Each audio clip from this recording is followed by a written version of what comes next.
Aujourd'hui, 14 décembre, nouvelle journée de grève et de manifestation à l'appel de la CGT, Solidaire, FSU et les organisations de jeunesse et lycéennes. Le mouvement de colère exprimé depuis le 17 novembre continue à s'étendre. Face à cette colère légitime, salariés, privés d'emploi, retraités, lycéens, le gouvernement, le patronat s'enferme dans sa politique de casse sociale et répond par la répression policière, notamment à l'égard de la jeunesse qui se mobilise contre Parcoursup et la réforme Blanquer. Les unions départementales CGT, FSU Solidaire, avec l'UNEF, s'indignent et condamnent fermement l'attitude du gouvernement qui répond par la répression policière aux revendications qui s'expriment diversement dans tout le pays. La solution n'est pas dans la répression. L'heure est à l'ouverture immédiate de négociations sur nos revendications.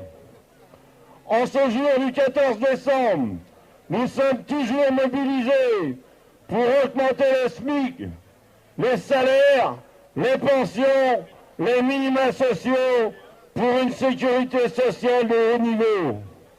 C'est urgent, c'est nécessaire et c'est maintenant.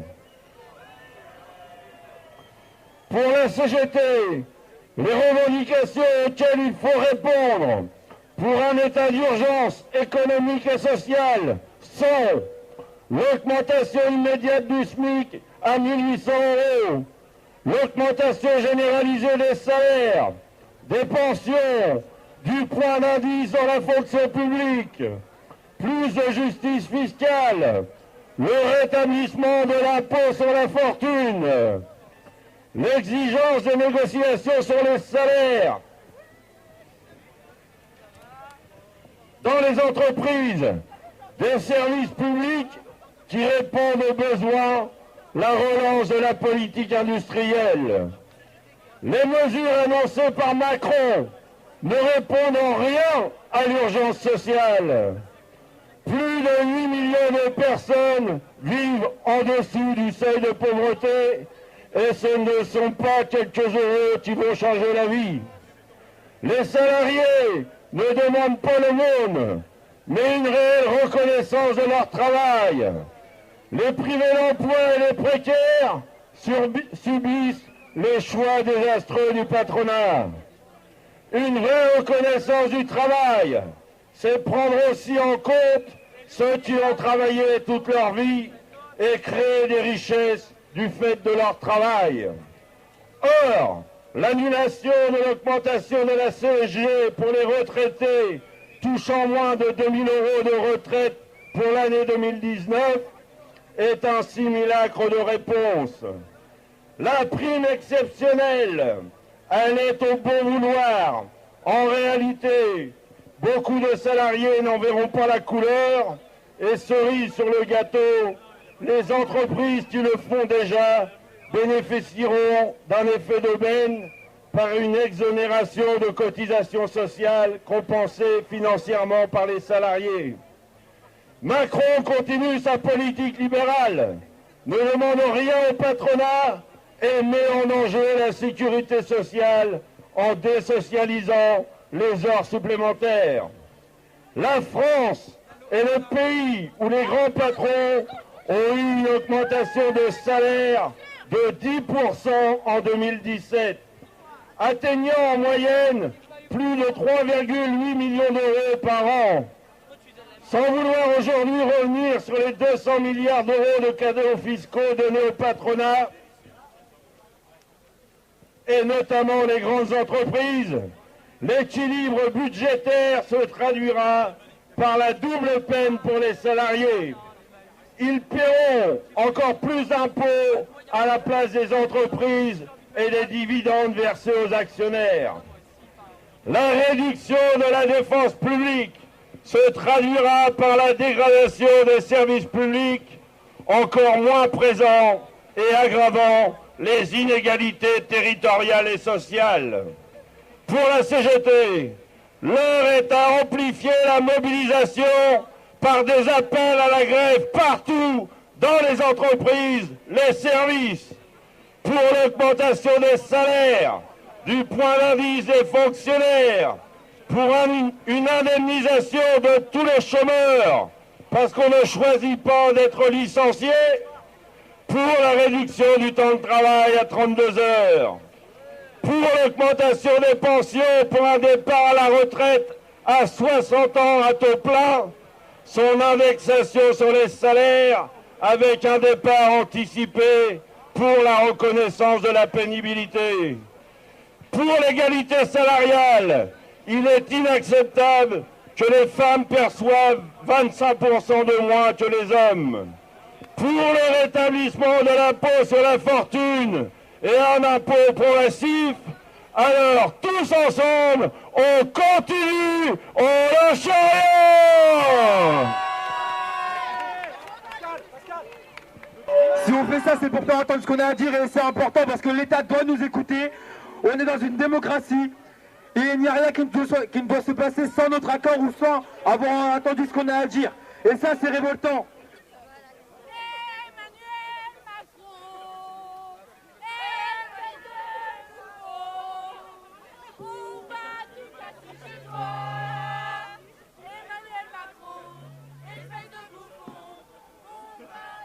À ceux qui veulent sélectionner la France, les jeunes répondent résistance. Ils répondent quoi? Résistance. Je vous entends pas. Résistance. Encore une fois. Résistance. Encore plus fort. Résistance. Encore plus vite. Résistance.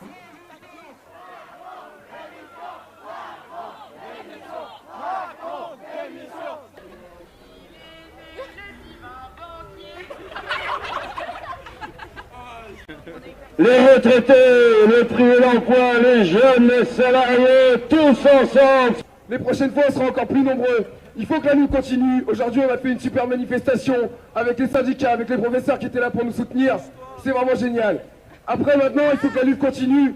Même si c'est la deuxième semaine de mobilisation, eh ben, il ne faut pas que ça s'arrête là. Il faut qu'on montre à Macron qu'on est déterminé et qu'on restera tout au long, tant qu'il n'a pas retiré ces réformes pourries qui attaquent l'éducation. Alors je vous encourage tous à la semaine prochaine, retourner, faire des blocages, faire des manifestations, s'organiser, faire des assemblées générales sur les lycées, avec les profs, avec tous les élèves, pour que la lutte continue. Il ne faut pas que ça s'arrête là.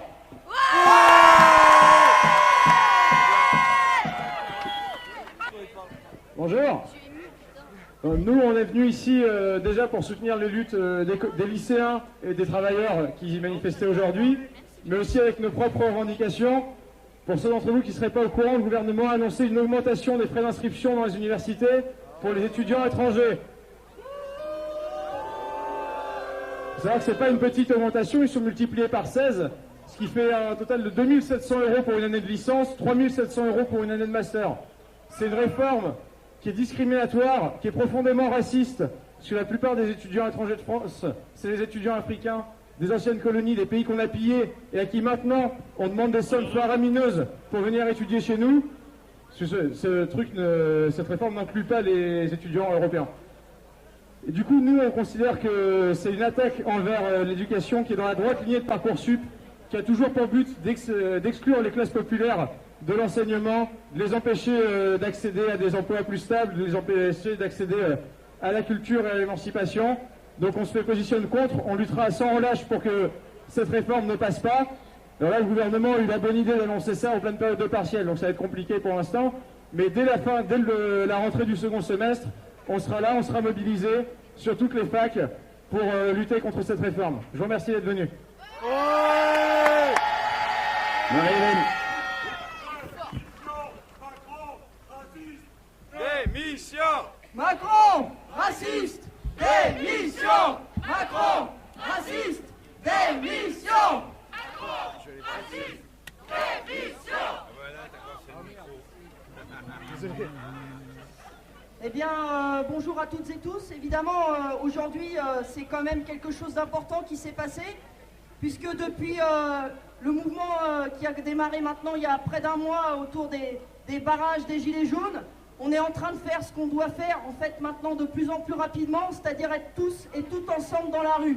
Gilets de toutes les couleurs, gilets jaunes, gilets rouges, gilets roses, et tous les lycéens, tous les étudiants, toute la jeunesse qui nous a montré depuis maintenant une dizaine de jours, cette jeunesse réprimée, battue, gazée, humiliée comme à Mantes-la-Jolie, qui a redressé la tête et qui nous montre ce que nous devons faire tous et toutes ensemble. Nous affronter à ce gouvernement qui veut casser les luttes, qui veut casser la jeunesse comme elle a cassé il y a quelque temps le mouvement ouvrier. Quand on sort aujourd'hui pour manifester, pour faire entendre notre colère, eh bien c'est la répression. Ce qui peut nous changer aujourd'hui, ce qui peut nous donner la force, c'est l'unité du monde du travail, de ces organisations, mais de celles qui veulent vraiment se battre face à ce gouvernement. Nous on pense que c'est pas à l'Élysée, c'est pas à Matignon, on l'a crié tous ensemble aujourd'hui dans la manifestation qu'on obtiendra satisfaction. Macron il a lâché quoi? Mais même pas des miettes lundi à la télé. Ce qu'on veut nous c'est toute la baguette. Donc ce qu'on veut c'est reprendre ensemble le contrôle de nos vies, le contrôle de la société. Ce qu'on veut c'est s'affronter au patronat et au gouvernement. Et pour ça il n'y aura pas d'autre solution. Il n'y aura pas d'autre solution que la grève qui doit bloquer l'économie. Alors nous aujourd'hui on pense qu'il faut dire on continue demain. S'il y a des manifestations demain, appelées par le mouvement ouvrier, ça serait quand même bien, parce que ça fait 3 samedis qu'on a manifesté. Aujourd'hui vendredi, demain samedi, et lundi qu'est-ce qu'on fait? Ben lundi en fait on devrait continuer, et mardi aussi, donc c'est ça qui est devant nous, on ne s'arrêtera pas, parce qu'on a commencé, et qu'on va gagner, comme je le disais déjà la dernière fois. Voilà, tous ensemble.